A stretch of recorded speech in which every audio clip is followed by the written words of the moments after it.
Afternoon, everyone, and thank you for finding the room. I know that we usually are in West Block, so glad that we managed to, we usually say when someone spells "Opa." No? Anyways, good afternoon, everyone. I call this meeting to order. Welcome to meeting number 28 of the House of Commons Standing Committee on Citizenship and Immigration. Today's meeting is taking place in hybrid format. I'd like to make a few comments for the benefits of witnesses and members. For those that are on Zoom, and we do have one person joining us via virtually today, kindly just remember to click on the microphone icon to activate your microphone, and please mute yourself when you are not speaking. As well, and this is also for the benefit of our guest on virtually, at the bottom of your screen you can select the appropriate channel for interpretation, either Floor, English, or French. And of course, for those in the room, you could also use your earpiece and select the desired channel. I will let everyone know when you have 1 minute left. As always, kindly wait until I recognize you by name before speaking. And I will remind everyone to please not speak over each other, as it will be hard for our translators to translate, and it makes their jobs difficult. Of course, please ensure all your comments are addressed through the chair, and members, raise your hand if you wish to speak. The clerk and I will manage the speaking order as best as we can. Thank you all for your cooperation.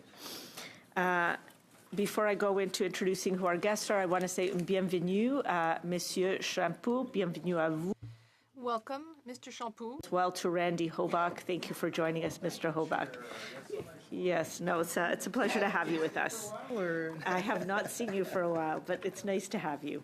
So pursuant to Standing Order 1082 and the motion adopted by the committee on September 16, 2026, the committee is resuming its study of Canada's immigration system. Mr. Hobach, I'm just going to ask you to keep your voice down, please. Just, Oh, yes, I know we did. So I would now like to welcome our witnesses for today's meeting. We have Professor Tony Fang, a full professor. I'm glad you're not a half professor, but a full professor from the Stephen Jaroslawski Chair in Economic and Cultural Transformation. Welcome. We have from Drummond Économique, we have Julie Biron, Director, Industrial Development and Talent Strategy, and Philippe Proux, lawyer, immigration law. Bienvenue à vous deux. And from Matthew House, I think we have Ms. Anne Woolger, founding director, who we're very pleased to have with us, join us by video conference. Up to 5 minutes will be given to each group for opening remarks, after which we will proceed with rounds of questions. I'm going to start off with Mr. Fang, if that's okay. Professor Fang, if I could start with you for 5 minutes. Your time starts now. Thank you, Madam Chair, and honorable members. Thank you for the opportunity to present before the committee. My name is Tony Fang, Professor of Economics in Stephen Jaroslawski Chair, Memorial University. I also have adjunct appointment with University of Toronto and Toronto Metropolitan University. Over 20 years, my research focused on immigration research, employer hiring behaviors, and the systematic barriers facing newcomers. My core message today is very clear and simple. There's one size doesn't fit all in immigration policy and programs. To illustrate, let me discuss 5 key points, and immigration is not currently working to the best of its ability. And it will also provide 5 key recommendations to address those efficiencies. Number 1, regional floors are essential. I'm coming from Newfoundland Labrador. Using University of Toronto's macroeconomic model called FOCUS, we simulated an increase of 10,000 immigrants per year to Atlantic Canada, matched by proportional national growth. By year 10, the real GDP will rise by 4.2%, employment by 4.4%, GDP by 0.6%. There's no increase in unemployment. So therefore, the real policy impact is actually stronger for Atlantic Canada national average. Newfoundland Labrador is the oldest province in terms of average age, about 48, national average 41. Lowest immigration rate, 2.8%, was national average 23%. and a lower retention rate of 45%. So I urge the committee to recommend regional floors, minimum annual economic integration allocation for land in Canada, to make the land immigration program more permanent, predictable, and scalable. Number two, our education crisis is systematic, not accidental. The new research from TMU and collaborates my early study published in Canadian Public Policy in 2008 shows that 11% immigration unemployment rate, which is doubling the Canadian-born 5.6%. Only 44% recent immigrants working job matching with the qualifications, 64% for Canadian-born. Our education rate is 26.7%, doubling the Canadian-born at 10.9%. So our point of view is this is not a skill problem. It's a systematical issue, discrimination and labor market inefficiency, including employer preferences for Canadian experience, which is illegal right now in Ontario, and de-evaluation of foreign credentials. This represents a severe underutilization of the immigrant human capital and a significant drag on Canada's productivity and economy. Number three, racialized newcomers face severe discrimination. Our IFCC funded study 2024 found that 45.7% racialized newcomers face discrimination in employment, housing, daily life, compared with only 17.9% non-racialized newcomers. Settlement workers also report landlords refusing to rent to racialized families and employees hesitating to hire due to accent and foreign names. So we need mandatory anti-racism training for settlement staff, expand service eligibility for international student temporary foreign workers, and provide support with navigators for foreign credential recognition. Number four, employee engagement works, but barriers remain. In our 2022 survey of more than 800 Atlantic Canadian employers, 81% of those who have high immigrants agree multicultural workforce enhance creativity, innovation, and productivity. 90% would hire immigrants again. Yet among employers— 1 minute. Sorry, 1 minute. Okay, so the point is that we need a national employee engagement strategy. Number five, motivated or not, pursue wage maximization model. It's only one factor. We also need, other kind of program, for example, no-wage pathway for care, agriculture sector, and updated the model every 2 or 3 years. So just re-emphasize 6 key recommendations. Regional floors, immigration levels planning for Atlantic Canada. Credential recognition reform, a pan-Canadian credential assessment, skill recognition. And anti-recent EDI policy and program for settlement service sector. Number 4, national employee engagement strategy. Number 5, modified wage-based selection. Madam Chair, Canada's long-term competitive prosperity rely on immigration program that is the equitable and allows immigrants to contribute. And Canada's nation of immigrants. A regionalized, employee-engaged, anti-racism, evidence-based immigration system will deliver order, fairness, effectiveness, and for every part of Canada, including Newfoundland and Labrador, especially racialized newcomers. Thank you. Thank you, Professor Fang. And next, qui va parler pour le... Who will be speaking for Drummond Économique? Yes, Madame Biron, 5 minutes, please. Good day, members of the committee. Thank you very much for allowing us to appear today. My name is Julie Biron, and I am Director for Industrial Development and Talent Strategy. And with me today is Philippe Proulx, who is a lawyer in immigration law. I will start by describing the role of our organization. We are responsible for economic development in the Drummondville Census Metropolitan Area, or CMA. We are between Montreal and Quebec, and we believe that economic development and migration is a key lever for our community and our businesses. Over the years, we have developed a unique model to enable businesses to be able to access international recruitment. We support them throughout the legal system and we also help with the integration and settlement of workers. We have supported hundreds of businesses. More than 5,000 workers have been recruited, and more than 1,000 immigrant families are currently in our region. We are here to speak about the restrictions on CMAs in Canada, the fact that the restrictions are the same regardless of the CMA size.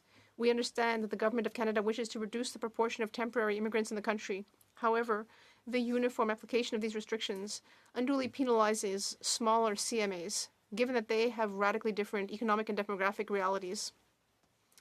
Thus, an employer in Drummondville, which has about 100,000 inhabitants in several rural municipalities, has to deal with the same rules as a business in the heart of Toronto. So my first example would be the temporary measures announced recently for the Temporary Foreign Workers Program. These measures entered into force on April 1st, 2026. One of these measures sought to enable employers in rural areas to keep foreign workers who are already employed by them. This measure would enable rural employers to maintain the current proportion of temporary foreign workers in low-wage positions, even if it's above the limit. This means that because of the restrictions, businesses in rural villages with 1,000 to 5,000 people would not be able to benefit from this measure because they're inside the administrative limits of the Drummondville CMA. This approach is leading to an inconsistent result, which does not actually support the mission of Service Canada or the real needs of rural businesses. We know that businesses are suffering because they do not have enough workers. So our first recommendation is to apply the restrictions to CMAs in major urban centers only. I will now move on to our second main point. The second major issue has to do with the ban on submitting LMIA applications for low-wage positions in CMAs where the unemployment rate is over 6%. And we are here today to speak about the reliability of the actual data used by Statistics Canada to establish the unemployment rate in the Drummondville CMA, among others. Ever since Drummondville was recognized as a CMA, we realized that Statistics Canada's unemployment rate would vary a great deal, often not reflecting at all what we would see on the ground. In April 2025, we were surprised to see that according to Statistics Canada, the CMA's unemployment rate was 8%. This was especially surprising given that the overall region's unemployment rate was 4.2%. 1 minute left, please. Statistics Canada itself was saying that it wasn't entirely clear whether this data was accurate. Therefore, we asked a researcher at the Université du Québec à Trois-Rivières to analyze the data. His conclusions were clear. He stated that this data was not correct, and this was supported by the Quebec Statistics Institute. Given the serious doubts about whether the unemployment rate in Drummondville is actually accurate, we are asking for employers in the area not to have to follow these measures. We would also ask Service Canada to suspend the ban on LMIA applications for low-wage positions in the Drummondville CMA until such time as Statistics Canada can confirm the validity of the data used to determine unemployment rates.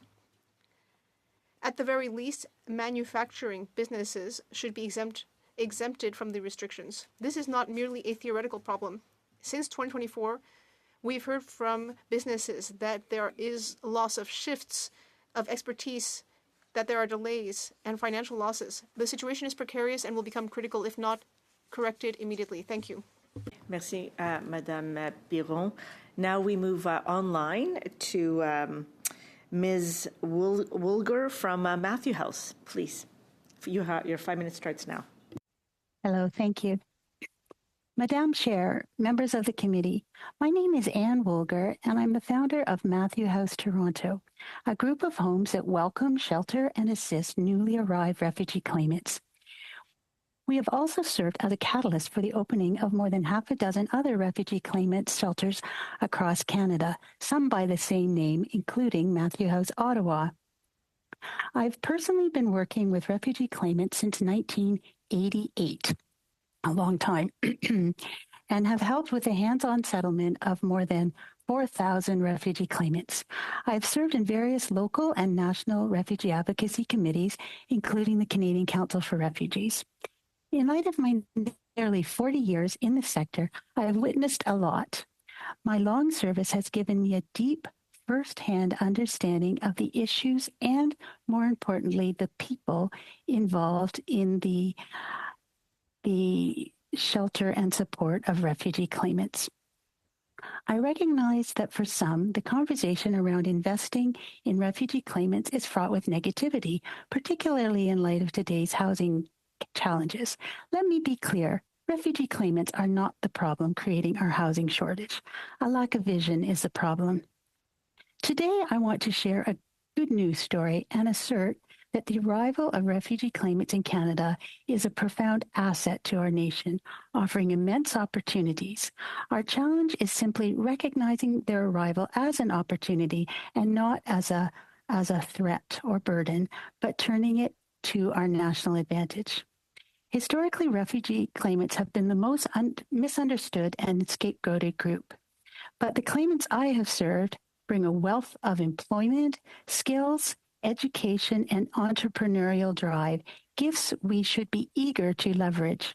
Their success stories are numerous, and I could spend the entire next 24 hours telling stories of unaccompanied refugee youth who are now nurses, engineers, even nuclear engineers. They are not the exception. They are the potential waiting to be unlocked. While we as a nation are obligated as a signatory to the Geneva Convention to allow anyone seeking protection to remain here for a fair hearing, from my personal experience, unfortunately, the proactive provision of shelter for these vulnerable people has been treated often as a political hot potato, with federal, provincial, and municipal jurisdictions continually arguing over who pays. This jurisdictional friction is a single most persistent failure in our system. This gap has successfully been filled by privately funded entities like Matthew House and many other small community-based shelters across Canada. There is currently a network of more than 35 homes and shelters across the country that have been filling this gap with excellence. And I would argue that filling this gap while the jurisdictions argue about responsibility. These nonprofit community-based organizations have developed decades of expertise and established systems that are far more cost-effective and have much better outcomes. In recent years, we have been pleased to see that the federal government has stepped up to the plate and provided some direct support for shelter for the increased number of claimants arriving on our doorstep through initiatives like the Interim Housing Assistance Program, IHAP. While this support is appreciated, these programs are often short-term. 1 minute. And these models are very costly and are not long-term solutions. For any initiative like the IHAP to be truly successful, there needs to be a long-term commitment to a national vision. Last year, the Canadian Council for Refugees launched a campaign entitled Asylum with Dignity, which outlined many of the points I'm expressing here today. The solution for successful refugee reception lies in leveraging the expertise of existing shelter networks and working together with all relevant jurisdictions. If all jurisdictions, federal, provincial, municipal, and civil society, commit to working together on a clear shared strategy, we can create a world-class system that is not only cost efficient, but also a model. The potential for great things is there. The only thing we lack is a collective vision and commitment to implement it. Let us give these newest Canadians a stable foundation they need to thrive, and in doing so, enrich the whole country. Thank you. Thank you, Ms. Woolger. Et merci à tous pour vos déclarations. I'd like to thank everyone. We will now start the first round of questions. And we will begin with Mr. Menegakis for 6 minutes. Thank you, Madam Chair, and a big thank you to our witnesses for appearing before us today. Thank you for your testimonies. I think I'd like to start with you, Professor Fang, if I may. Recent labor reports show a significant decline in the hours worked by Canadian youth. To what extent do you think federal policy changes, and more specifically the decision to increase the work hour limit for international students, correlate with a decrease in youth employment opportunities? That's a good question. And our recent study, and most recent actually, using both census data and labor force survey data, shows that the reduction, this is of course historical 2014 reform of the temporary foreign workers program, has some effects on the higher wages for similarly low-wage workers in Canada. So yeah, there is some kind of substitution going on.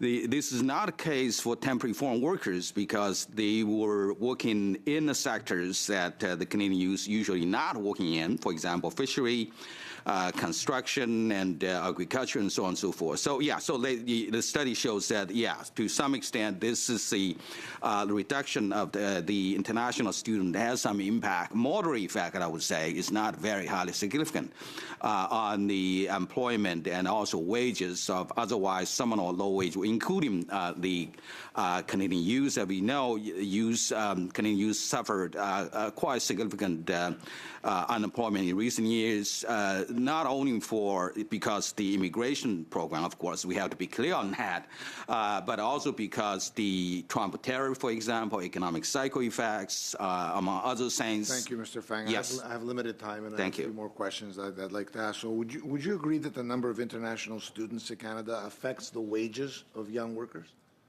Well, based on our study, although our study do not focus only on international students, but also other low-wage workers in Canada, we did find some, kind of substitution effects with the Canadian low-wage workers, including Canadian youth. So I have to make that clear. Would you agree that the number of international students in Canada affects youth unemployment?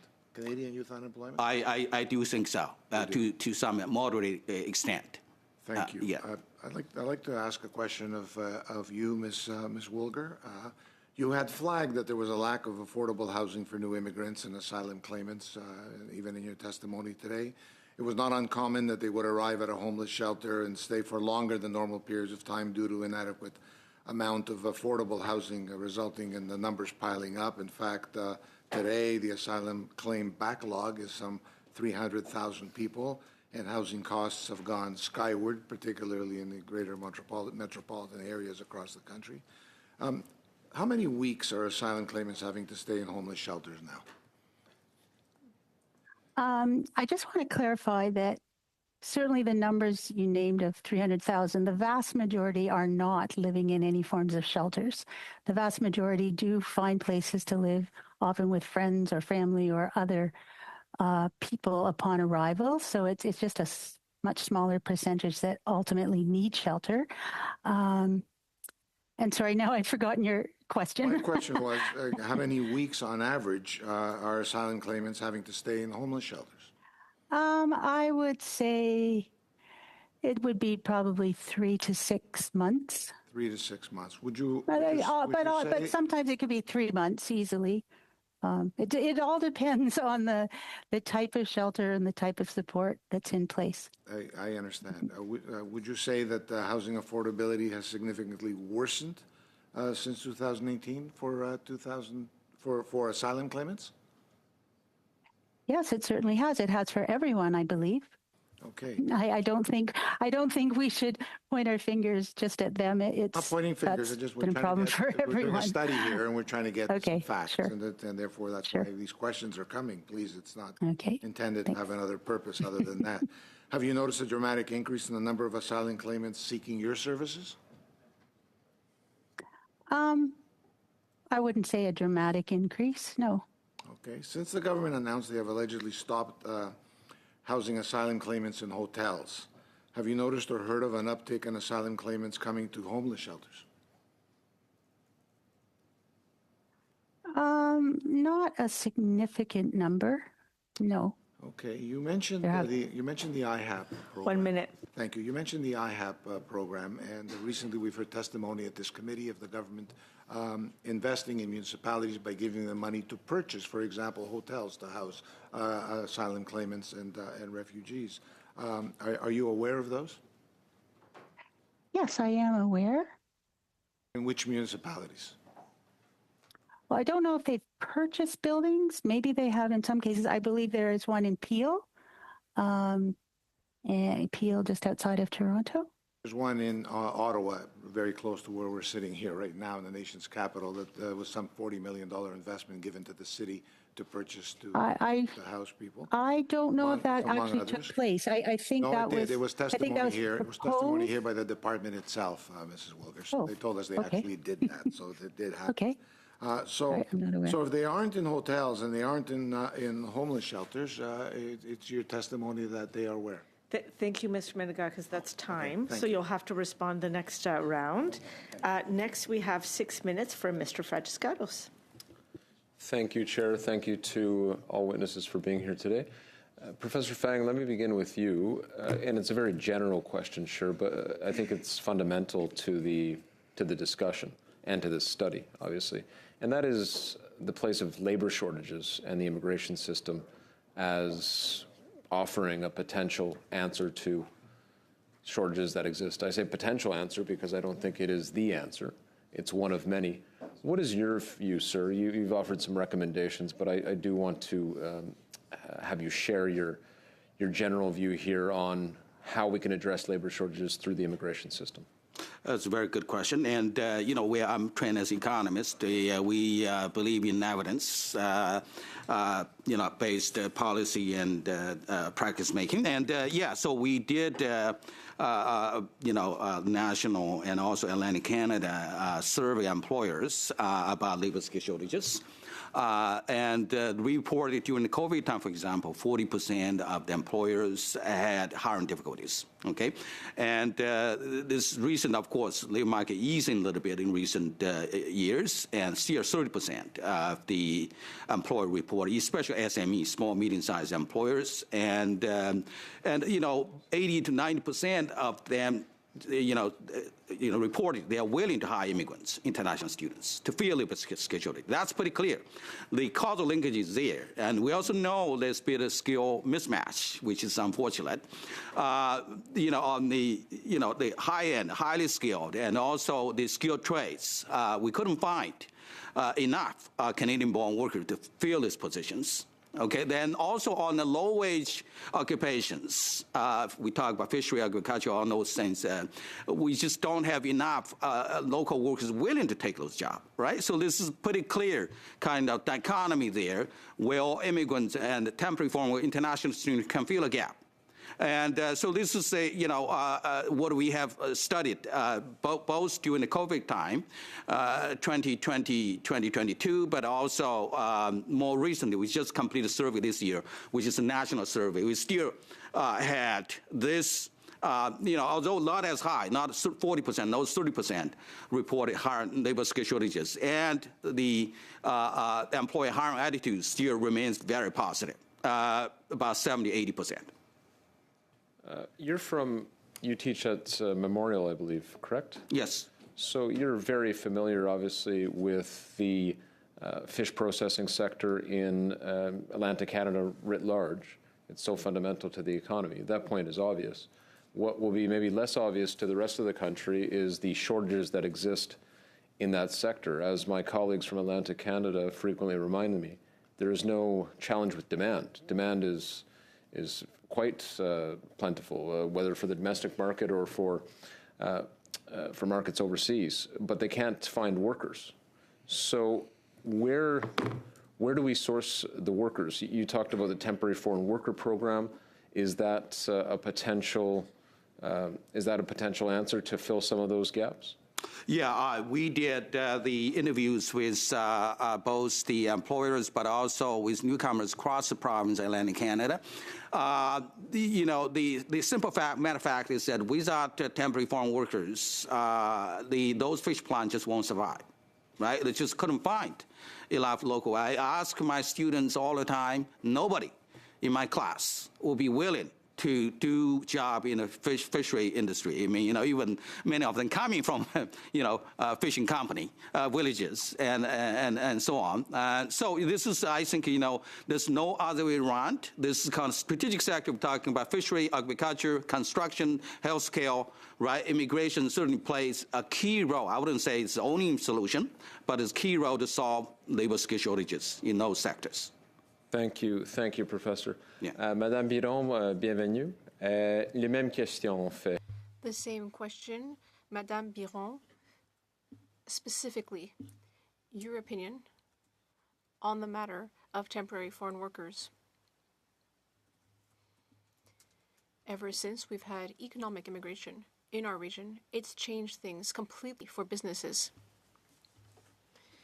This is critical. We are a heavily manufacturing region. If we want our businesses to be competitive, then we must have skilled workers. However, our educational system is not providing enough of these workers.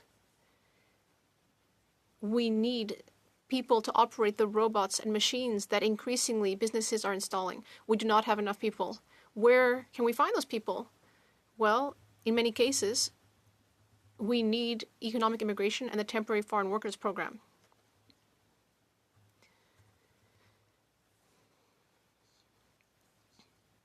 The canceling of this program, is that a good idea? Is that a responsible policy? Answer, the canceling of the temporary foreign worker program? Well, at this point, we do not think it's a good idea. Because of course, in the long term, we need to train more specialized workers, we need to further automate, and we need to upgrade in many ways, and our businesses are investing in that. But that's in the long term. In the short term, we need strong immigration. Monsieur Fragiskatos, merci, Monsieur Proulx. Now we will move on. 6 minutes for Mr. Champoux, please. Thank you, Madam Chair. I'd like to thank my colleague, Mr. Fragiskatos, to have entered into the subject of manufacturing and its importance in Drummondville. And the CMA, as we now have to get used to calling it. You have raised the question of the economic fabric of our region. And that's something we see elsewhere in Quebec too, that type of economic fabric, these measures. These federal government measures and those used by other levels of government, but especially the federal government. Do you think those policies are tailored to the realities of a region like ours? Well, the thing is that a census metropolitan area is not a large metropolitan area necessarily. It could be Drummondville, a place with only around 100,000 people, with small municipalities of 1 to 5,000. And very often, businesses in such areas don't have the same benefits and privileges as the neighboring municipality that is not part of a CMA. That is why we are asking the federal government to look into this. We understand that there are immigration issues in major urban centers, but we need to ensure that businesses throughout the country that need to be able to find workers and that are critical for their industries, we need to enable them to continue to benefit from all of the measures. Drummond Économique does a lot of great work for businesses in the region, especially, as we were saying, manufacturing businesses, which need your services, and also the temporary foreign worker program because of the labor shortage in specific sectors. Exceptions have been granted in certain sectors, for example, health or agri-foods. But for whatever reason, regional characteristics do not seem to have been considered. Right now we're talking about our region, Drummond, and there are so many problems, and especially when it comes to the lack of skilled workers. And in many cases, businesses need to close divisions, refuse contracts, or are hindered from developing as they might wish. Any entrepreneur wants to see their business develop. I'd like to hear from you on the lack of consideration for the details of regional specificity, like what we're seeing with the rules that have been brought in here without considering our sectors, the most affected sectors. Mr. Proulx, please. We understand that the federal government wishes to reduce temporary immigration. All that we're asking is that this be carried out in a nuanced and strategic fashion, taking into consideration the specific situations of different regions in Canada. For example, in an area like Drummondville or for Quebec in general, the manufacturing sector is a strategic one. We believe that it should benefit from exemptions to the recently announced restrictions, those that were announced in autumn 2024. We believe that this sector should be able to have a higher ratio than 10% of low-wage position temporary foreign workers. And there should be exemptions from the suspension of LMI applications linked to unemployment rates, among others.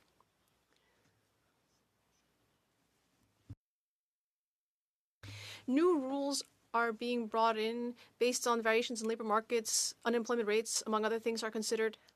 So, how to put this? Over the last few months, have you seen a difference in the way that applications are processed? These most recent measures, which are what I would call tightening criteria,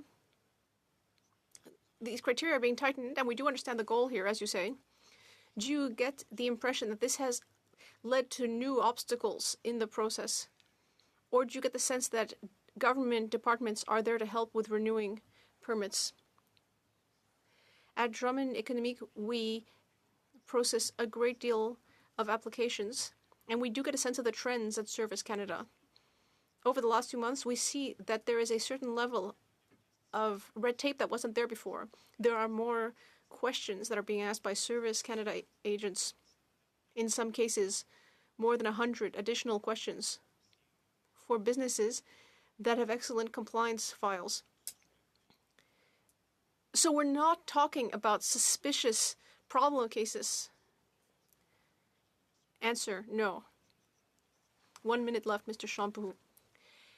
In your opinion, are these additional questions appropriate or are they unnecessary? Answer, well, a bit of both. We understand that people are trying to do their work at Service Canada and compliance needs to be respected, but in some cases, it's problematic. For example, when businesses are being asked to describe in detail the day or week of, say, a welder, these are questions that it takes a long time to answer. And this is already an extensive process. Not wanting to get you into hot water, but nonetheless, when you get these dozens and dozens of questions and you only have 2 days to answer, does that seem like it's being done on purpose? Does it seem like it's a purposeful attempt to discourage businesses from engaging in this process? And the fact that you don't seem to want to answer, that may in itself be an answer. Well, I would just add that we're here to act as a voice for our businesses, and this is what we're being told by businesses. They need help and support from their government. There are so many economic pitfalls currently with the tariffs and so on. Does our own government need to impose more difficulties on businesses? Thank you, Madame Biron, Monsieur Champoux. This concludes the first round of questions. We will now begin the second round, for 5 minutes, starting with Mr. Fred Davies. 5 minutes, please. I'm sure. Professor Fang, your work has been generally focused on the Maritimes. Is that a fair assessment, or is your... I do both. You do both. I do both, yeah. In your experience in the Maritime region, over the last number of years, with the number of students that have been coming in, there has been pressures on our healthcare system, pressures on housing. Have you witnessed any of those sort of socioeconomic issues related to students that are coming into the East Coast? Well, the increase in percentage is dramatic, but the total number as percentage population is still very relatively small, right? Those kind of issues, not housing and healthcare is not something recent, right? It's been the problem for a long period of time. So I think, to some extent, maybe the demand, for international students has increased, but there's also issue about eligibility, among other things, right? To, some provinces may not give the international students that kind of equal access to the healthcare system. So I would, think, although, we need more convincing evidence to show, the causal impact, but my observation here, both in Newfoundland but also Atlantic Canada, is that the impact on those housing sector and healthcare from international student is not significant. Okay, thank you. Okay. I'm gonna switch gears here for a second. And how many post-secondary institutions in the region are accepting international students? I mean, I want to get through to the issue of the new letter of acceptance issues that have been plaguing many of the post-secondary institutions. Have you had issues with some learning institutions that have been perhaps bringing a disproportionate number of students in relation to the effectiveness of the programs? Yeah, that's a good question. And I think the issue you raised more applied to provinces like Ontario, Quebec, and BC, and so on. They have a large number of private colleges, right, and schools and so on, which accept a lot of international students recent year. But in Atlantic Canada, we don't have very many private college universities, right, in the area. So mostly public funded, and so I don't think this is a big issue for Atlantic Canada in terms of the legitimate, I guess, international students who pursue post-secondary education. But think about also, they also create a lot of jobs, right? Through consumption, investment, among others, and paying high tuitions, right, to the university. I think in many ways, what we have shown is that the positive effects of international student, to regional economy is much greater, is 2 to 1. In terms of costs, we put it in, right, the system. Sorry, can you expand on that 2 to 1? What do you mean by that? Well, this is based on the dissemination exercise not done by me, it's by my colleague, Professor Wade Law can find that out, and Scott Lynch and others. They have published a report in terms of return of post-secondary education, right, to the regional economy. Okay, and there's also a study, if you're interested, as the Association for College University in Atlantic Canada. They publish a similar kind of research, shows it detailing all those kind of socio-economic cultural benefits of international students to the region. Monsieur Prelou, sorry, from a legal standpoint, you're familiar with the issues at IRCC with the number of non-follow-ups with students that were deemed to be, what's the term? Fraudulent applications. Where is it, in your view, where does IRCC have, as soon as an application is flagged or potentially fraudulent, would you agree that IRCC has the authority to refuse the student outright? Unfortunately, we've run out of time, Mr. Davies. He's going to just have got to started. respond. Yeah, I know you got started, but he'll have to respond on your next round, if that's okay. Okay, next we have Mr. Samir Zuberi for 5 minutes. Please, Mr. Zuberi. Thank you, Madam Chair. And I just want to give a shout out to my youth council that's here today. I know that they're here joining us, watching all of us from all parties engage with the witnesses. Donc, merci aussi à tous les témoins d'être ici aujourd'hui. I'd like to thank all of our witnesses for being here.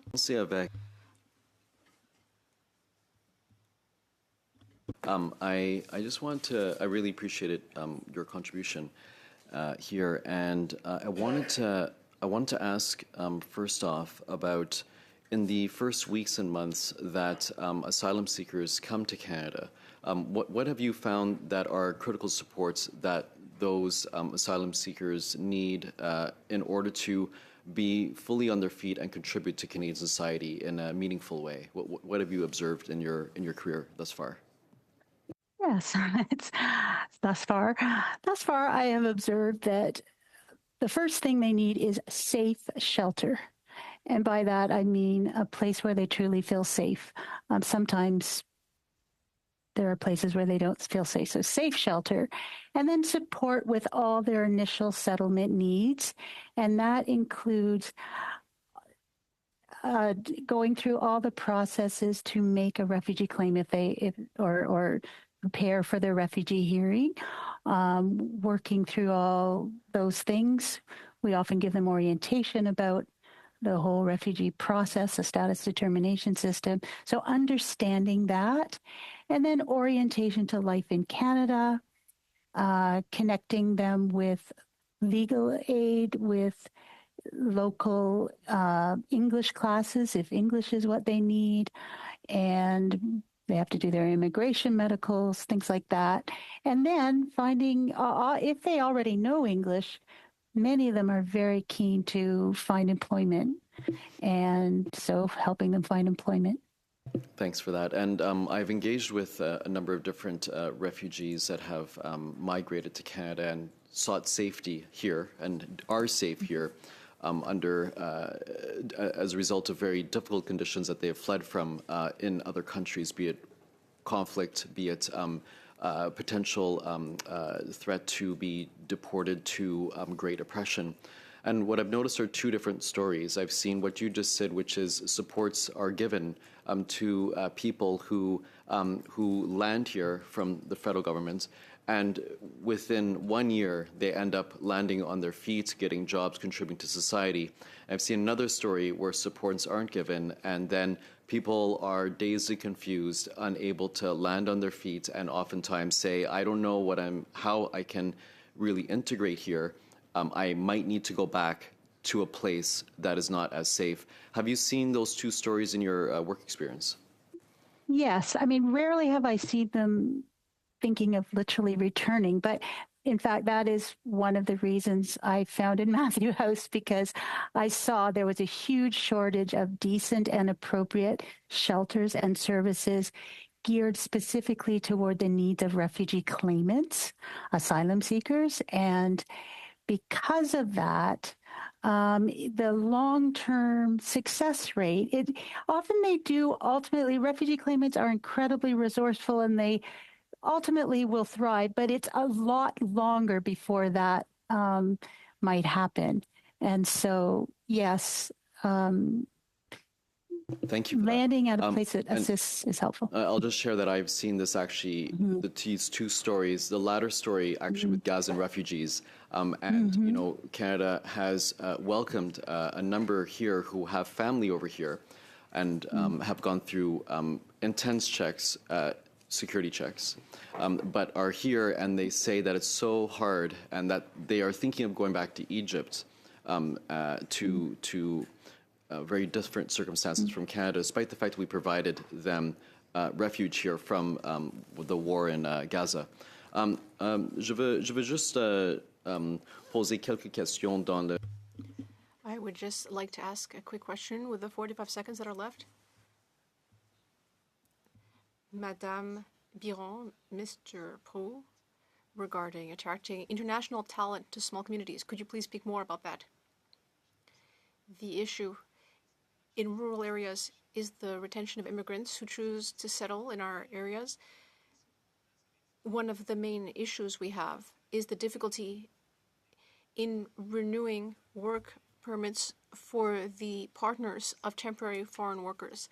This has become increasingly difficult with the new measures brought in by RCC in 2025. It creates problems. We lose people who are integrated, who have skilled positions, who speak French, who are helping with the labor shortage, who have chosen to settle in the Drummondville area simply because their spouse cannot renew their open work permit. Thank you, Mr. Proulx. Thank you, Mr. Zuberi. We now have 2.5 minutes for Mr. Deschênes. Thank you, Madam Speaker, Chair rather. We would like a balanced position on temporary immigration in the Bloc Québécois. We know recently there was no ceiling to it. There were 673,000 temporary immigrants, and the government wants to lower that by 2027. And we believe that we need to consider regional realities. Drummond is in the same position as other places like Saguenay, Trois-Rivières, and Sherbrooke, but also it is placed in the same category as cities like Montreal or Toronto. And now there's another requirement that positions need to be posted for 8 weeks before being renewed. In addition, the unemployment rate for regions like yours does not seem to be reliable. So my question, Madame Biron, what is the reality on the ground for the businesses that you represent? Answer. All of these businesses have been asking us. We have a worker in a position skilled, helping the business, the worker is satisfied, and yet now, because of these restrictions, unfortunately, we are going to have to terminate that worker. This is unfortunate. From an economic perspective, some businesses are thinking of leaving the area or reducing shifts, canceling projects. We are seeing the effects of all this. Are you already feeling the negative effects of this? Yes, some businesses, despite what they might want to do, are having to cut shifts. This is reducing productivity. And sometimes they end up investing in sister businesses outside our region, even outside the country in some cases. We need to support our manufacturing sector. It is the heart of our local economy. We have twice as many jobs in that sector as the rest of the province. This is important. Why should a region like Drummond not be in the same category as a region like Montreal or Toronto? Well, our demographic and economic realities are entirely different. We experience different kinds and less housing pressure or pressure on social services. Meanwhile, we have very high difficulties in finding local workers. We have a real labor shortage. And then there are some specific professions where there are shortages everywhere. I'm talking about people like welders and machinists.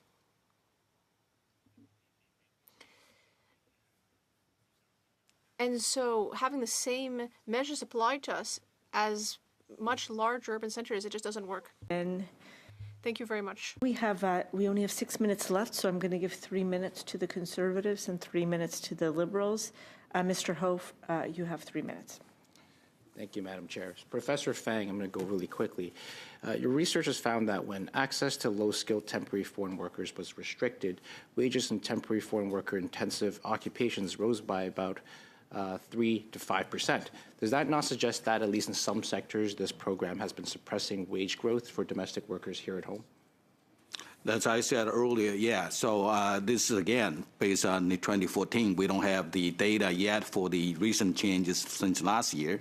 There is some moderate positive effect on wages on otherwise low-wage workers, in Canada already. So, yeah. So to answer your question, yeah, that's based on the there evidence. is some wage suppression. Yeah, there's some wage So suppression. we have seen the number of temporary foreign worker permits issued explode over the last few years under this Liberal government. Would it be fair to say that if an employer can rely on a stream of temporary labor, especially in lower wage sectors, the pressure to raise wages, improve work schedules, or invest in training become disincentivized for the employer?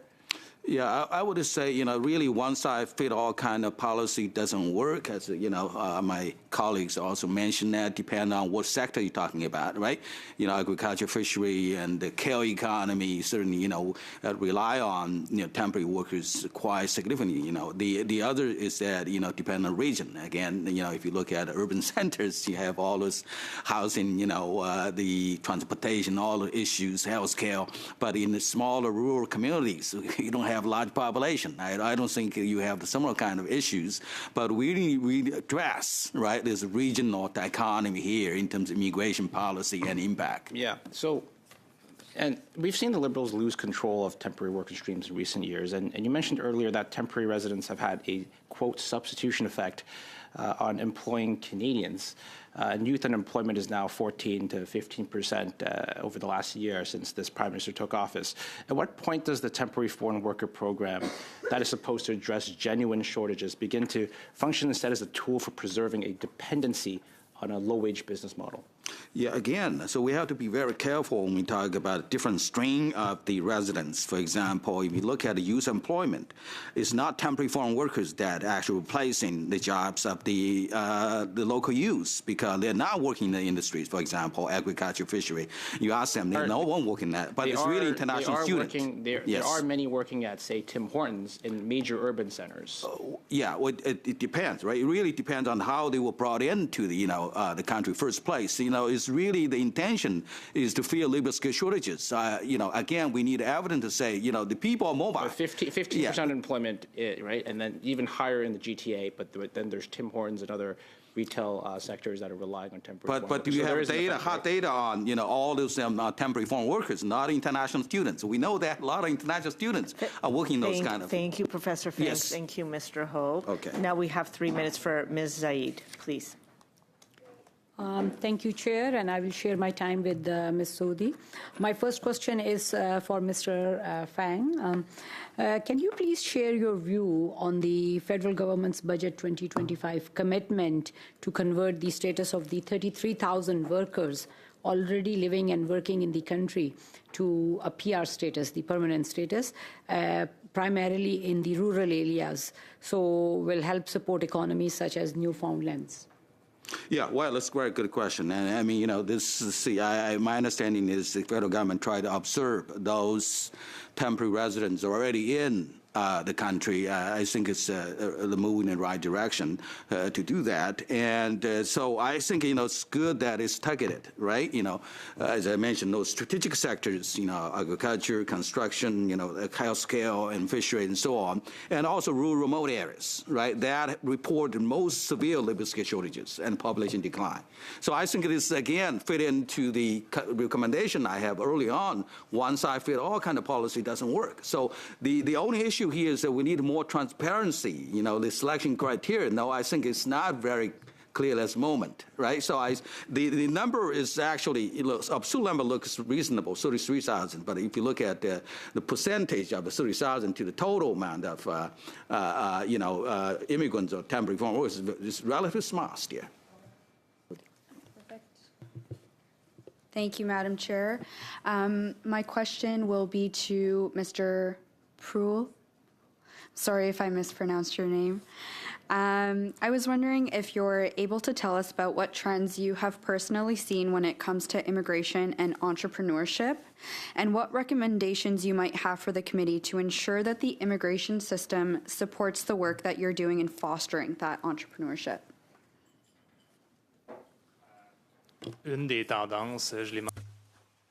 One of the things that I mentioned earlier is that increasingly it is difficult to obtain LMIAs. The administrative process was already complex and has only become more so recently. There are processing times that are taking longer and longer for no apparent reason. It is difficult to get answers. And a great many questions are being asked, even for employers with a history of compliance, and even when employers clearly require workers. They get so many questions. It's almost like these businesses are being made to feel like they're doing something illegal. That's the way these probing questions make them feel. And also, there are people from Service Canada who contact individuals and ask for answers as quickly as possible and do not accept information from representatives of the businesses. There are changes that are made without notice. For example, recently, the idea of 8 weeks of job posting, which was announced overnight, this has caused a great deal of administrative difficulty, and that could be improved by having a tailored vision. Sodhi, Ceci conclut notre premier panel pour aujourd'hui. So that concludes our first panel for today. I want to thank the witnesses for their time. Nous allons suspendre pour... That concludes our panel. We will now suspend for 5 minutes so that our witnesses can leave the room, and we will be back with the second group of witnesses.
Welcome back.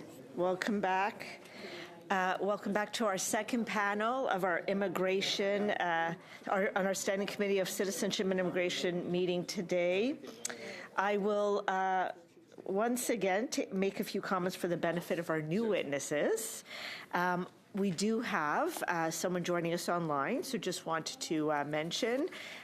Just to remind you, at the bottom of your screen, you could select the appropriate channel for interpretation, either English or French.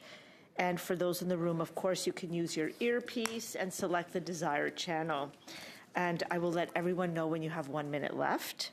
Please wait until I recognize you by name before speaking, and a reminder that all comments should be made through the chair. I now would like to welcome our witnesses for the second panel. We have Stephanie Morris, a lawyer. Welcome. We have Dr. Anna Triandafilidou, Professor for the Canada Excellence Chair, Research Chair in Migration and Integration, Toronto Metropolitan University. Welcome. And we have Renze Nota, Program Director for Work and Economics. Welcome to you as well. Each one of you will have 5 minutes for opening remarks, and then we will begin with our rounds of questions. We'll begin with Ms. Morris for 5 minutes. Thank you very much, and thank you for the invitation to appear today. My name is Stephanie Morris, and I'm an immigration and refugee lawyer with Community Legal Services of Ottawa, a legal clinic aimed at addressing access to justice issues for low-income residents. I appear today in my individual capacity to discuss major issues faced by refugees waiting to be reunited with their families. Beginning in fall 2017, I was part of a research team that conducted interviews with refugees resettled by the Canadian government and by sponsor groups in the aftermath of the Syrian refugee crisis.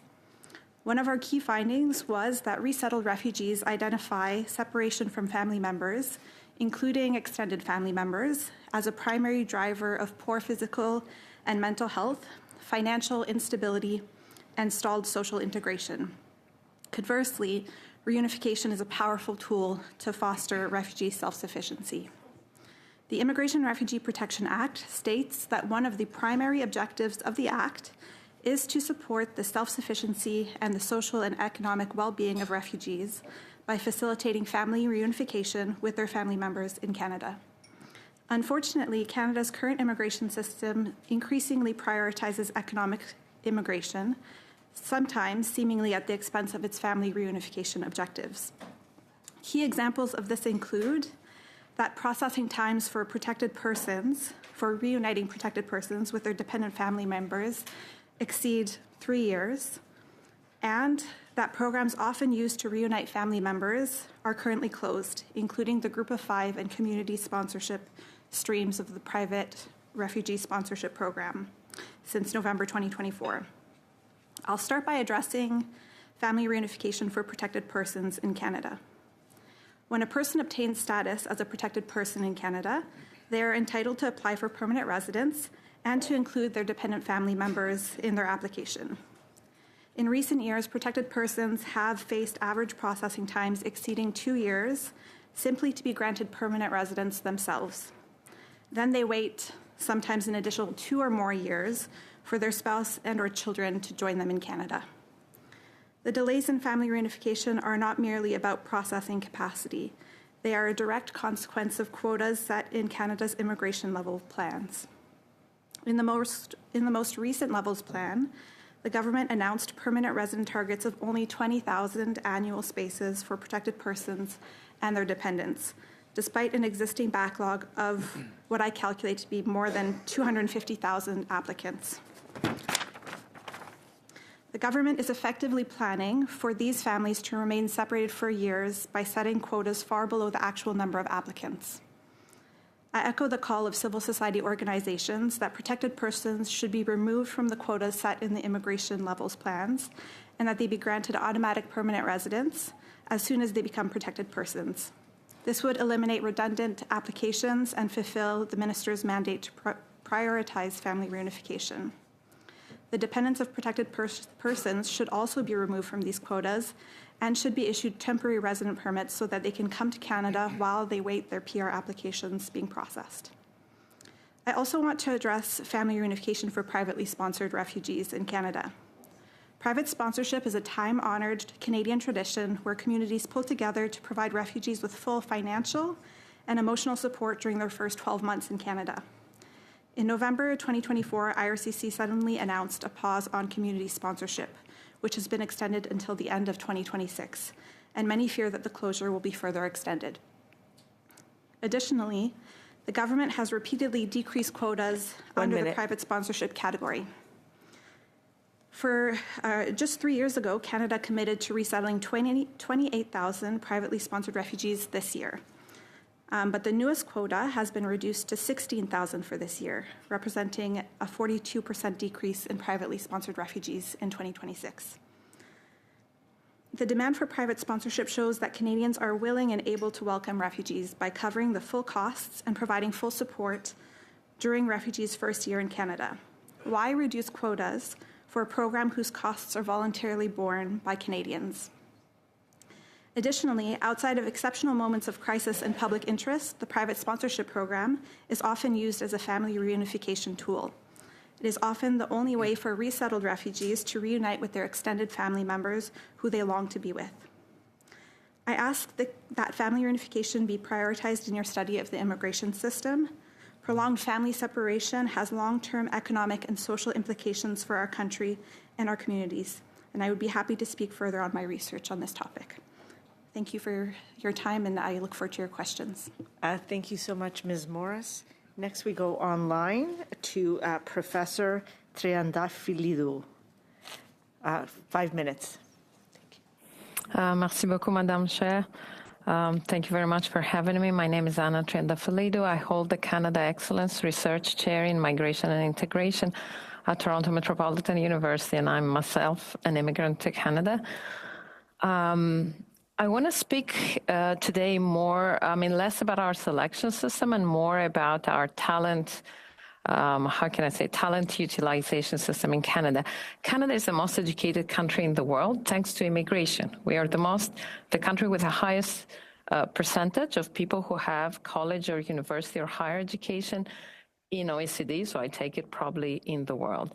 And yet we know that immigrants are overqualified by 35%, so they do a job that requires less qualifications than those that they have, compared to about 18% of Canadian born. So it's double the rate.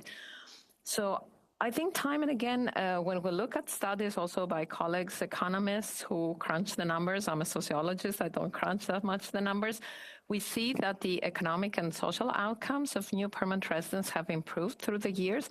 So the express entry system is proven to be working. We know that right now, immigrant men meet their Canadian-born peers 4 years after landing. Immigrant women improve, but they don't meet the Canadian-born women even 4 or 5 years after landing, they remain penalized in terms of employment rates and earning outcomes. And when we look at college, and that holds for university-educated men and women, when we look at college-educated men and women, we see that immigrant men do less well than their Canadian-born peers, and they remain, even after 5 years, with a 15% gap. Immigrant women who are college-educated start with a big gap at about 40%, and they never catch up with Canadian-born women. So, long story short, I think our system has improved. We're doing much better. We're bringing people who are highly educated, who have talent, who have resources, who help build our communities and our economy, but we have a gender problem. Women, immigrant women, are penalized, whether university educated or college educated. And I think we need to look at our population policy in terms of childcare support, family support, pre and post school time support. My second point regards broader skills underutilization. And also, we have a bit of an AI-powered tool hype in human resources these days. So, of course, newcomers to Canada, in order to make it up for their lack of familiarity with the system, use AI-powered tools to write resumes and prepare for interviews. And then our businesses use AI-powered tools to read those resumes and long list or short list candidates. So it seems like we're going full circle with our excitement with AI, but we do have a problem with the recognition of skills and professional experience. So, so far, our settlement services are focusing on the migrant. We tell the migrant, you have to improve yourself. You have to learn better English or French. You have to acquire a Canadian credential. You have, obviously, to acquire Canadian experience. So, but what I want to say is we need to focus more on the system. What makes their skills and their talent not visible? And I think part of the issue is with employers. We don't recognize the reality for employers, and we heard about it in the previous panel. There are small employers and big employers. They have very different needs and very different capacities. There are employers in big cities like Toronto, and there are employers in smaller places like Drummond that we heard. And we need to work more with them, because for them, hiring is risk management. They often don't go for the best person. 1 minute. Yeah, they don't go for the best person. They go for the least risky person. So I think that is very important. We need our settlement services to work with employers. And I think we need to put AI-powered tools to work in that purpose to help us prove and move the skills and experience of our newcomers. I think we know more than 50% of new permanent residents have been temporary residents in Canada. And we know that those who had higher earnings before landing will do much better in the labor market. So I think we need to work with job offers, internship offers, entrepreneurship opportunities. We have a silver tsunami in Canadian farms, and we could have migrants buying those farms and investing in those farms. So I think we need to work more in this field as a priority for, building a better and stronger Canada. Thank you very much. Thank you so much, Professor Triandafilidou. Next, lastly, we have Mr. Nauta for 5 minutes. Merci, Madame la Présidente. Thank you. My name is Renzo Nauta, and I represent Cardus, a public policy research institute where I direct a program on work and economics. Cardus recently published a report on the integration of refugees into Canadian society. Streams for refugee resettlement in Canada. The first is the privately sponsored refugee program, in which refugees are integrated mainly by Canadian civil society. In this stream, Canadian families, churches, and diaspora communities are responsible for raising funds and providing the necessary assistance to newcomers to help them integrate. The second involves government-assisted refugees who are integrated with the help of settlement agencies funded by the Government of Canada. Cardus' study focused on the large body of research that has shown that privately sponsored refugees tend to have better economic outcomes than government-assisted refugees. For example, a Statistics Canada survey of Syrian refugees to Canada in 2016 found that more than half of those sponsored by civil society had found employment within 1 year of their arrival. That's compared to less than 10% of those assisted by government settlement agencies, government-funded settlement agencies. Privately sponsored refugees also have higher incomes on average than government-assisted refugees, and these trends persist in the long run, even when you control for factors such as education level, language skills, and vulnerability, suggesting that refugees sponsored by civil society have a real advantage in integrating. Les chercheurs ont proposé. Researchers have proposed a number of reasons to explain why privately sponsored refugees have this advantage. First of all, they receive personalized support from people they are close to. They also have access to greater social capital thanks to their sponsors. They have a previously established community that ensures that they are welcomed with authentic friendships. And some have suggested that private sponsorships tend to lead to more employment. Plausible explanations, but there is one that deserves greater attention, and that is the principle of subsidiarity. Subsidiarity is a cornerstone principle of social organization that says that actions and decision-making should be taken by the level of authority that is closest to an issue that is competent to deal with it. C'est un principe qui appuie. This is a principle that supports federalism. It also has a role for provinces and municipalities. And it also underscores the role of civil society organizations. That people and institutions that are closer to an issue usually have better information about the individual circumstances and can provide personalized supports and solutions. But even more fundamentally, subsidiarity is about giving the space to people to care for each other. This is what our research uncovered. In surveys, government-assisted refugees described relationships with settlement workers as friendly, but not as friends. By contrast, refugees and their civil society sponsors tended to use the language of family, even love. The thick bonds formed between refugees and sponsors lead to relationships of care. This in turn leads to more personalized assistance and stronger community to welcome the newcomers, all of which help to produce better economic outcomes for the refugee and ultimately a stronger confidence on the part of the Canadian public in our immigration system's ability to accommodate them. Canada will always need a government-assisted refugee stream, but government should do all it can to celebrate the distinctively Canadian option of private sponsorship and should encourage civil society participation in it. Unfortunately, the government has announced steeper cuts to the privately sponsored refugee program than the government-assisted refugee program. This means that the proportion of those sponsored by civil society will decline. 1 minute. I believe that this is a mistake and that we should return to a mix with stronger participation of civil society. In addition to that, the principle of subsidiarity is a useful guide for decision-making on all matters of public policy and should be applied to other aspects of this study as well. Our research report includes a series of questions to guide policymakers in their application of subsidiarity to these and other public policy questions, and I recommend those questions to you in this study. Thank you, Madam Chair. Thank you, and thanks to everyone for their opening remarks. That was excellent. Now we're going to begin with our first round of questions, which is 6 minutes. For our first round, we're going to start off with Mr. Menegakis for 6 minutes.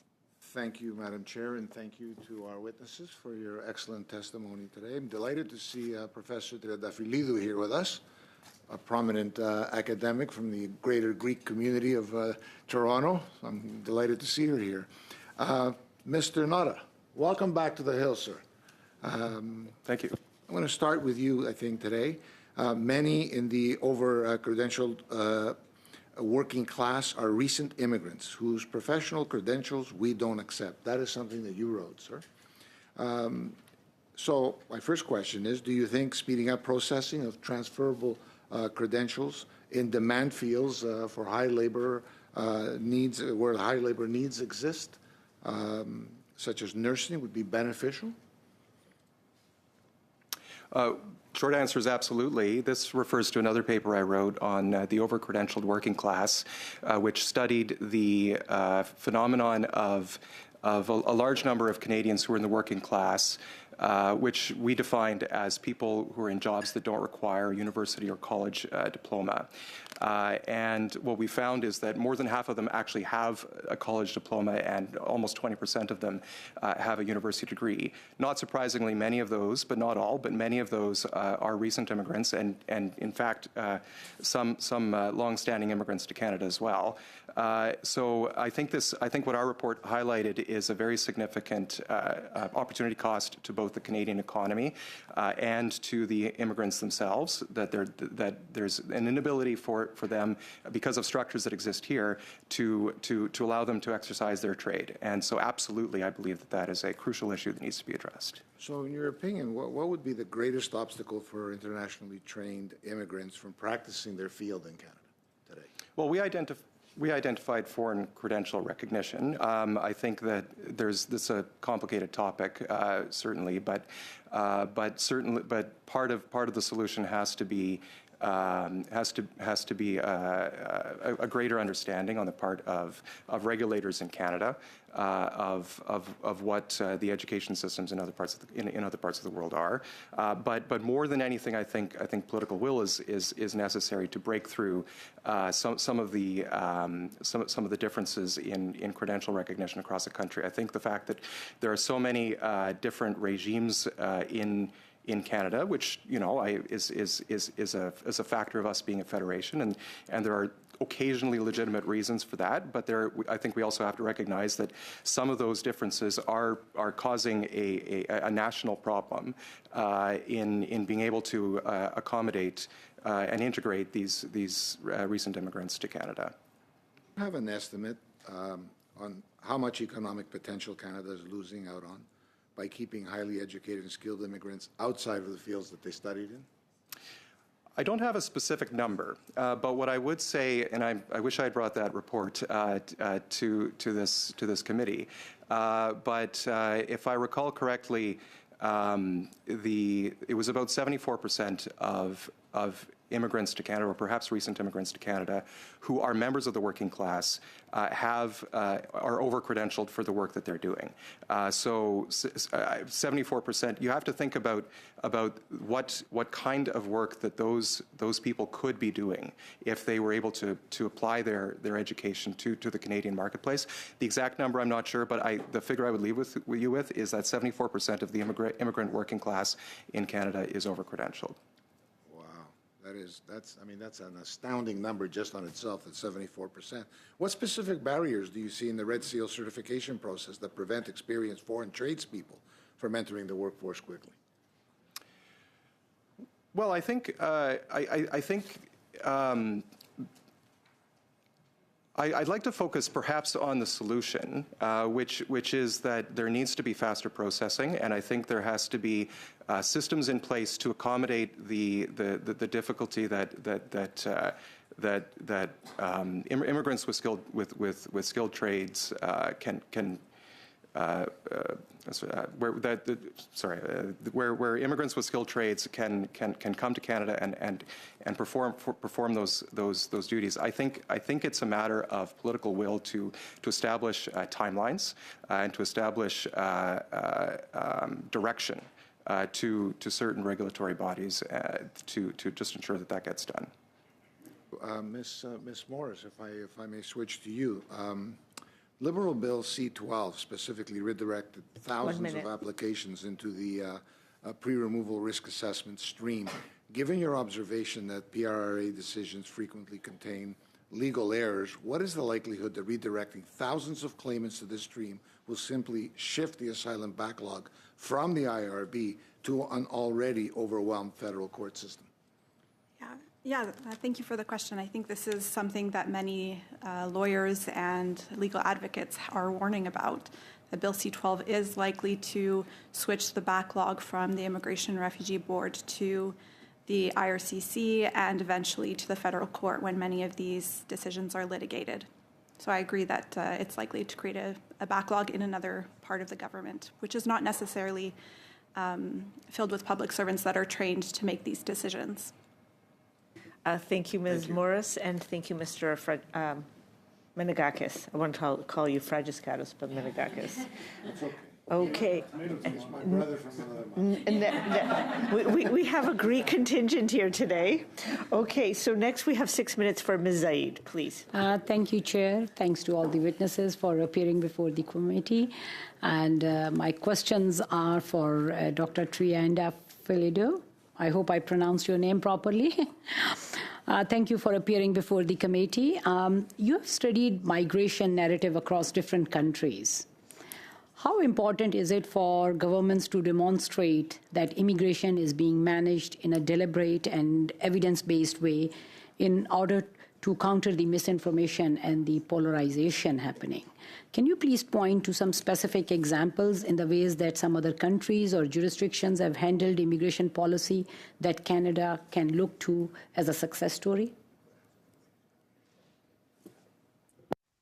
I'm afraid we are the success story. We don't. I cannot think. I spent over 25 years of my career in Europe, and I don't think we have a healthy debate there in most countries, both old and new immigration hosts, in terms of what are the needs of the economy of the society, what our immigrants bring in, and how we should organize and regulate migration and integration. I think Canada has been the gold standard, and I'm worried that we might be losing that. I had actually one more point in my comments I didn't get to is that I'm concerned that there has been a lot of criticism on immigration policy towards the government that has actually been reflected towards the immigrants. Because the way it has been reported, even in the mainstream media in our country, they were talking negatively about the policy, but at the end of the day, the average citizen, the average permanent resident, is thinking the immigrants are the problem. And we have forgotten how much the immigrants did during the pandemic in keeping, our hospitals going, keeping our food processing chain going, keeping our basic services. And there is even some studies that would point out, we have had too much of an influx from South Asia in terms of study permit holders, and that's a problem. And I don't think that's a problem. The problem is, a whole thing about the international education and how international students have been subsidizing our own kids' education, and also how, as it was mentioned also in the previous panel, that feels gaps in employment where employers don't want to improve the wages and the conditions. Thanks for indicating about the contributions of the immigrants. And so my next question is that your research emphasizes that migration is a long-term structural reality rather than a crisis.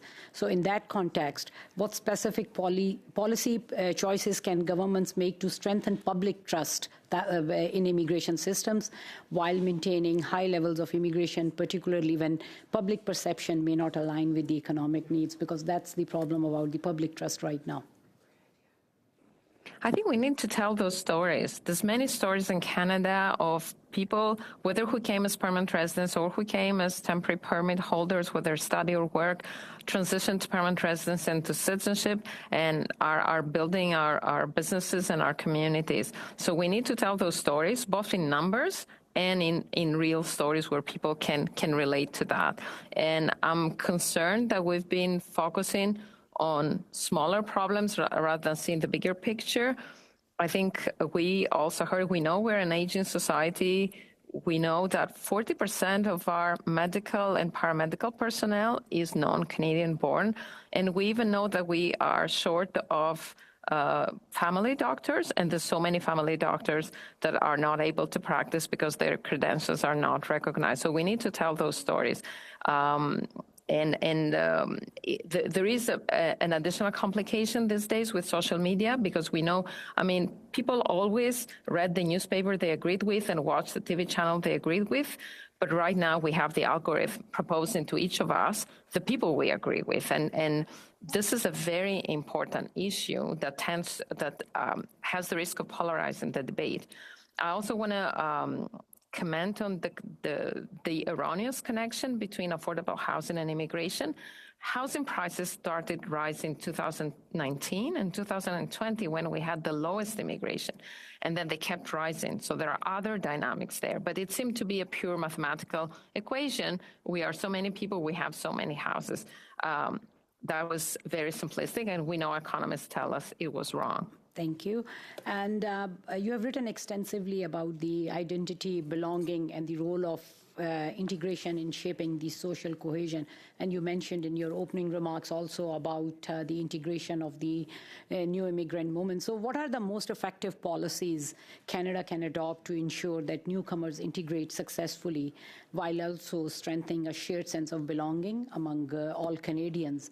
And how does that link to rebuilding trust in the system overall? 45 seconds. Okay. Yeah, I just want to say I think I'll say transparency, like speak honestly to the citizens. What are the things we got wrong? What are the things we need to make right? But also there's no one-size-fits-all solution. So we have to work in different parts of the system. And I want to emphasize also that, as I said before, we have a gender issue. We have highly skilled women that don't get the supports they need. So if we saw the government supporting the households and supporting the women to realize their talent, that would certainly improve, trust in the institutions. Thank you so much, Ms. Zaid, and thank you, Professor. Next, we have, maintenant, on a 6 minutes. 6 minutes for Mr. Deschênes. Thank you, Madam Chair. I'd like to thank our witnesses for their very apt remarks. I would like to bring a Quebec perspective to this. In Quebec, we receive a number of asylum seekers for a number of reasons. As of the latest numbers, 37% of asylum seekers are in Quebec, but we only represent 22% of the population. For some time, Quebec and the Bloc Québécois have been repeatedly asking for a mechanism to ensure that each province welcomes the number of asylum seekers that would approximately match the population in order to appropriately be able to settle these refugees. So I'd like to hear from each witness in turn. What would you have to say about this? Désolée, je vais répondre en anglais pour mieux. I'm sorry, I will respond in English. All right, so 37% of asylum claimants make their claims in Quebec. And you're asking about the redistribution of refugee claimants across Canada. I hesitate to think that this could be a solution to the problem because in the long run, people have selected certain places to settle in for particular reasons, which could be to their benefit and to Canada's benefit economically in the long run. So let's say we're talking about asylum claimants who have gone to Quebec because they speak French in particular, or they have family in the region, which is, as we know, a lot of people crossing from the United States into Canada are coming because they have anchor relatives in Canada. If they come to those regions because they want to be close to their culture, their language, their family, and then they're relocated to other places, I can see this being a real challenge for long-term integration, socially, economically, and in terms of belonging. So I would be hesitant to think that that will provide the solutions to this issue. Monsieur Nota? Merci pour la question. Moi aussi, Thank you for the question. Unfortunately, I will also need to answer in English in order to be more precise. I would approach your question by going back to the very end of my remarks, where I talked about the different kinds of questions that policymakers have to ask themselves to get at this idea of subsidiarity, which I think is actually a crucial concept for what you're talking about, because in my paper, one of the things that I address is that governments have to ask themselves questions about who's closest to the issue to actually deal with it. Sometimes decisions that are made by a government that's far away from the situation is not sufficiently attuned to the local realities of what's going on. So I think involvement of the government of Quebec or the government of municipalities in Quebec and civil society is going to be an important factor in this question. Also, questions of efficiency, which level of government is going to most efficiently deal with it. But I would actually skip to the last set of issues when it comes to subsidiarity, and that's questions of capacity. Because I think one thing and I'm talking about the capacity of a society to absorb, you know, the asylum seekers that you're talking about, but also the capacity of levels of government to address an issue. Sometimes the federal government just doesn't have the capacity to deal with everything, and so it is in the government's interest to actually delegate some of that authority to lower levels of government or to civil society itself. So I would say that the combination of identifying which level of society is going to be best able to understand the issues that are happening with asylum seekers in Quebec, and then which levels of society are best able to decide on capacity are parts of this principle of subsidiarity that are relevant to your question. Merci. Et vous, professeur Triane Dafilidou? Merci de votre question. Thank you for the question. I think this is the principle of the Federation, is that there be interprovincial solidarity. I also agree with Mr. Nauta about the problem, the principle of subsidiarity. In my opinion, this is partly the result of a geographical accident with Quebec, but it's also an honor in a way. 1 minute, please. Quebec, one could say, has the strongest welfare system in Canada. Protection to people, and that actually I'm proud for Quebec being so solidarity-minded and have a very active civil society. Beyond that, people, I mean, the local and the provincial authorities could decide on redistributing people among the smaller communities in Quebec that are fast aging and that need workforce and need younger people. So that might be a solution. Est-ce que, à votre connaissance, to your knowledge, is there mobility among asylum claimants? Vous parlez de la mobilité volontaire. You're speaking of voluntary mobility? Please go ahead.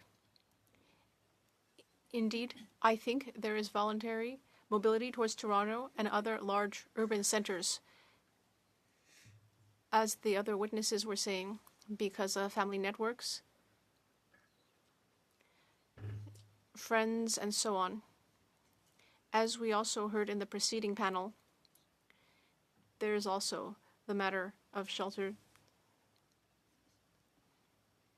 and asylum claimant reception. Merci, Monsieur Deschênes.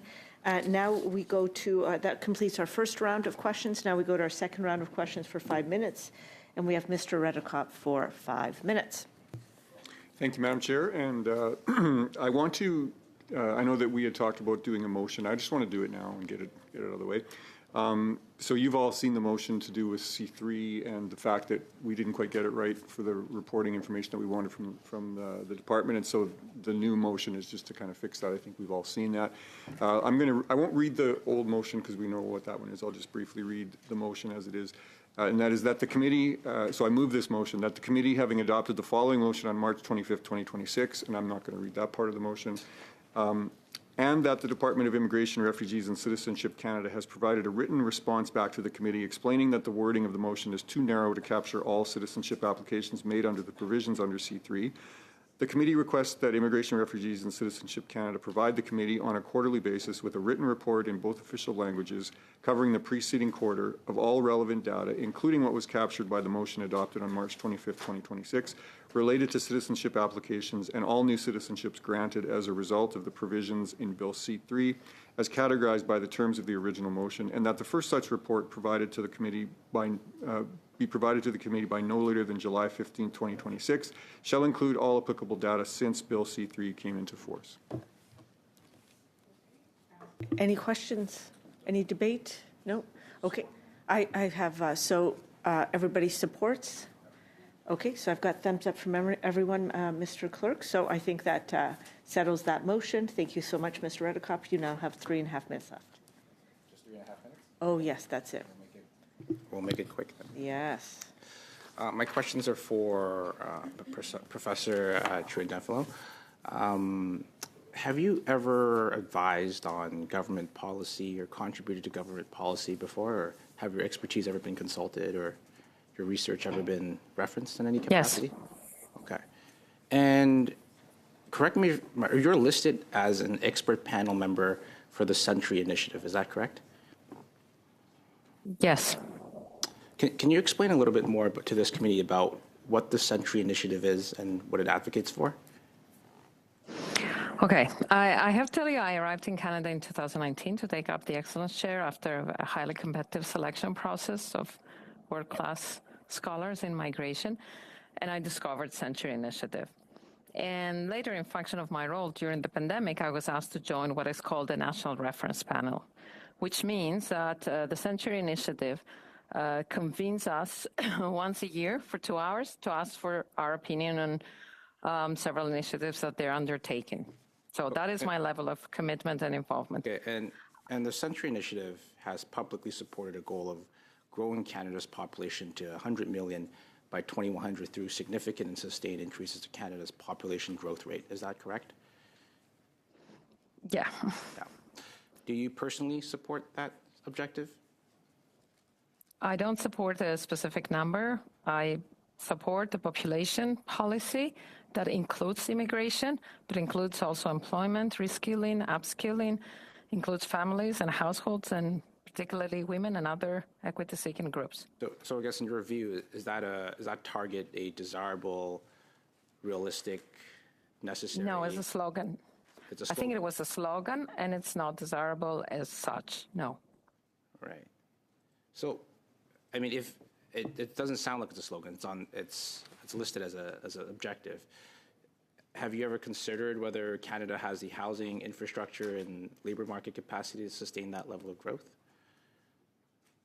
I think I'm more of an expert on employment rather than on housing, so I have personal opinions as an informed citizen about housing, but I'll speak about employment. I think employment, like the labor market, is not a set number of positions. We know that immigration in Canada has created more positions than it has filled, and we know immigration is a driver of our innovation and also of our resilience in the face of a fast-aging society with an exponential need for care workers. You have talked about. So in that sense, and I believe, as I said before, like I deliberately chose to focus my comments on talent and skills utilization. Right. You have talked exactly, and that's where I want to go on. And you have talked about in this testimony today that about the underemployment of skilled immigrants, right?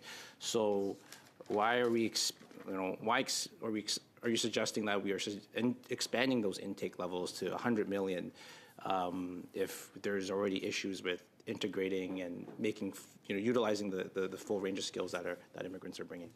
In 15 seconds, please. I just want to clarify. I just provide an expert opinion when asked to the Century Initiative. I have no other relationship or commitment to their goals. If I'm asked to provide my expert opinion, I provide it. That's part of my job at TMU. And as I explained, I think the 100 million is a number that was, in my view, cast as a slogan. It doesn't work. And I think what works is that we take our plans and we look at our policy. And I want to go back to a question that was addressed to me. Thank you, Professor. That is well over time, so thank you, and thank you, Mr. Ho. Okay, next we have 5 minutes for Ms. Sodi. Thank you, Madam Chair. I'd just like to note that I will be sharing half of my time with my colleague, Mr. Fradiskatos. My first question is to Ms. Triandafilo. Once again, so sorry if I have mispronounced your last name. In your research, you have examined how public trust is closely tied to whether people feel migration is well managed. Could you speak to how the federal government's recent measures that aim to restore a sense of balance and control, such as moderating intake levels or better managing temporary resident volumes, affect long-term public confidence in our immigration system? Yes, and also thank you to Honorable Zahid for asking me that question that I didn't properly address earlier. I think I want to say the public trust is maintained and increased when there are no big shifts in policy. When we go towards one direction, then we go completely towards the other direction. In any policy, that's where the public trust is eroded. And of course, when also the public discourse starts being, oh, our immigration system is broken. And I want to emphasize also the role of economic actors, employers, and big business in Canada. In 2022, shouting out loud, we don't have enough talent, we don't have enough workers, businesses are leaving Canada because you don't bring enough workers. And in 2023, in fall, like in about 16 to 18 months, saying you've inundated the country with immigrants. So this wasn't helpful, and the shifts of the policy, the very big shifts were not helpful. They eroded the trust. But I think also we need to face the reality. Canada is no longer a one-step immigration system. It hasn't been for the past 10, 15 years. 50% of our new permanent residents come through, have previous temporary work or study permits in Canada. And I think in a world where we are connected, like in real time, to faraway places, to expect that people will do everything abroad and will come here on the first day, be permanent residents, and make one decision for life, that doesn't reflect our reality. People come as temporary work permit holders, as international students, and they start families here and they apply for PR. Likewise, some PRs leave, and that's not because Canada is bad. It's just because highly skilled people are mobile. And Sorry, Professor. I don't mean to cut you off. Thank you so much for your answer, but I'm just trying to be mindful because I am sharing my time, so I'll let my colleague ask his question. Thank you. Thank you to my colleague for splitting time. Thank you to all witnesses. So much has been said here today. Each of you are experts in your field. That's why you're here, and we appreciate that. But to each of you, I'll ask for a concise summary, one recommendation that you want this committee to keep in mind in terms of the study that we're carrying out. Mr. Nauta, I'll begin with you. In one to two sentences. I'll apologize, but it has to be concise. My recommendation would be to be very mindful of the role of civil society in being able to carry out the functions that we usually associate with government. And a sub-point to that, my second sentence, is that we should rebalance the cuts to refugees between privately sponsored refugees and government-assisted refugees to emphasize the private sponsorship. Thank you. Ms. Morris. My recommendation would be that in the immigration levels plan, protected persons be granted permanent residence outside of the quotas because they're already here.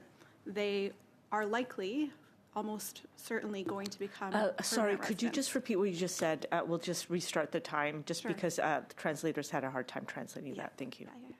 My recommendation would be that protected persons be granted permanent residence outside of the immigration levels plan numbers because they are already here, they're already working, they're almost certainly to be granted permanent residence, and the delay that they experience because of these quotas causes them to live in limbo for a long time without access to family reunification and other benefits, both for Canada and for themselves. Thank you. And finally, Professor Triadafilidou, Christos Anesti, by the way. That means Happy Easter for the benefit of members. We just celebrated Greek Orthodox Easter. Please go ahead. Thank you. It looks like a Greek-Canadian conspiracy here. I think we need a predictable system, no huge changes, and clear pathways from temporary to permanent residency. People are not packages. We cannot send them back if they've lived here 4, 5, 6, 7 years. And second, I really think we have a problem with skills underutilization, and it's not about credential recognition. It's about the recognition of experience, professional experience. And we need to be more innovative in that and to work more with employers. We need to focus on the employers. Our settlement services only focus on the migrants. They need to focus more on the employers to make the match. Okay, merci. That was great. Prochaine, on a Monsieur Deschênes. 2 minutes, 2.5 minutes for Mr. Deschênes, and I will be tight with time. I have a quick question for Stephanie Morris. Earlier, we spoke about Bill C-12. As soon as this bill was adopted, the government, in that case, acted very quickly. It sent letters to asylum claimants stating that those who had arrived since 2020 and had made their claim more than a year previously, it was stated in the letter that their claim was no longer acceptable. And it stated that maybe they could be eligible to ask for a review of risks. In your opinion, was this an appropriate way to take action, sending a written letter?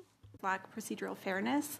The language is that the first statement is that people should leave Canada as soon as possible, and then later on it's mentioned that they may be able to submit a pre-removal risk assessment. The majority of these people, if not all, will be able to submit a pre-removal risk assessment, or they will not be removable because they're from a country that has a moratorium on removals. So I think the letters are quite misleading, and they're causing panic in the community about what the real possibilities are for them. And I'm afraid that it will cause some people to return to situations of persecution out of lack of understanding of the system. Et tantôt, vous le disiez aussi, donc ça va faire qu'il y a plusieurs... Earlier, you stated that some asylum claimants who are awaiting will find themselves in a different process where instead of being before an administrative tribunal, there will be an immigration agent reviewing the risks. Do you believe there should be in-person hearing for this, or would that just not add anything? Absolutely. The pre-removal risk assessment assesses the same legal test as a refugee claim. So they're still assessing whether someone has been persecuted or whether they're at risk to their life. So they're assessing a very complex question. And sometimes the people making these applications don't have all the evidence that someone might want to see on paper. But if they have the opportunity to speak orally and to present their evidence and for their lawyers to answer any questions, then they have the procedural safeguards. Merci, Monsieur Deschênes. Thank you, Ms. Morris. We have 1.5 minutes for Mr. Davies and 1.5 minutes for Ms. Zaid. Thank you, Madam Chair. One of the biggest issues in my riding is healthcare. We have 2 hospitals in 2 of my 4 communities that have been closed by Niagara Health. We could use 100 doctors in Niagara right now. We could fill that lost capacity. So I have really just a simple question.